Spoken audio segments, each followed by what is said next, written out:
Bismillahirrahmanirrahim. Assalamualaikum warahmatullahi ta'ala wabarakatuh. Ya Allah, ya Tuhanku, ampunilah dosa kita kalau kita kurang bersyukur kepada Allah Subhanahu wa ta'ala. Ampunilah dosa kita kalau kita lupa mengucapkan Alhamdulillah paling minimanya hari ini di atas rezeki yang Allah telah berikan kepada kita.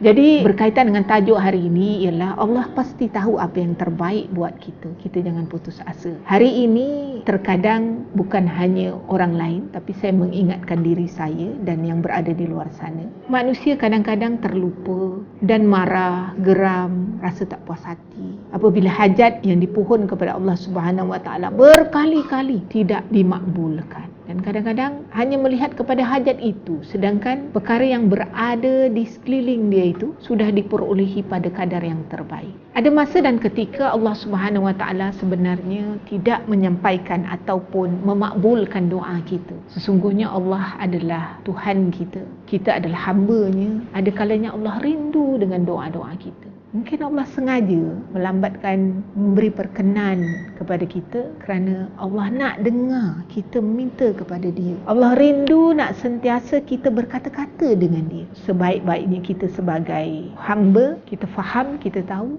Allah lah sebaik-baik perancang.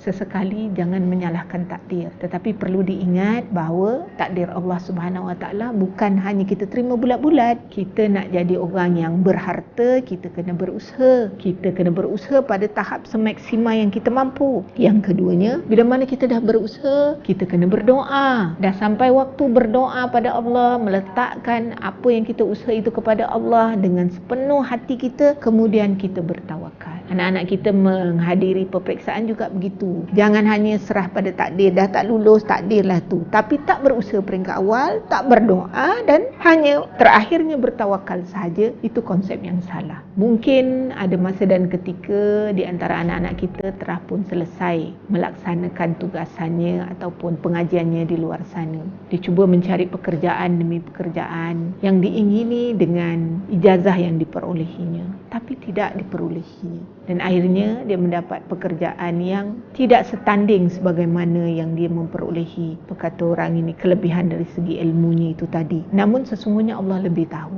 Mungkin itu adalah peringkat awal Allah nak uji kita, bersyukur atau tidak, terima atau tidak apa yang Allah dah tentukan. Contoh, dalam masa kita nak mengisi, ni lepas SPM nanti anak-anak kita akan memilih mana universiti yang sesuai dengan ilmu dia, dengan apa yang dia perolehi sudut keputusan tu tadi. Dia pilih nombor 1 universiti A, universiti B, universiti C.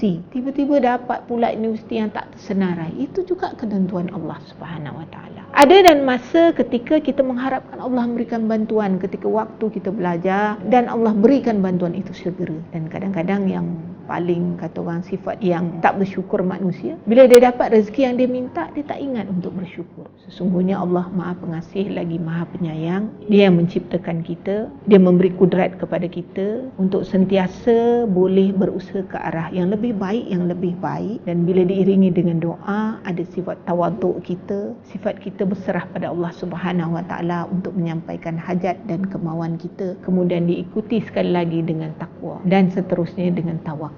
Maka Allah Subhanahu wa ta'ala amat suka kepada hamba yang seperti itu. Jadi saya mengingatkan diri saya juga yang ada di luar sana, redha dengan ketentuan Allah, usaha-usaha yang kita lakukan, doa dan akhirnya bertawakal. Allah Subhanahu wa ta'ala sayang kita. Kita hamba-Nya yang paling disayangi. Tiap hari kita boleh bernafas. Sesungguhnya Allah yang Maha Pengasih lagi Maha Penyayang. Sekadar itu dulu, kita jumpa lagi. Assalamualaikum.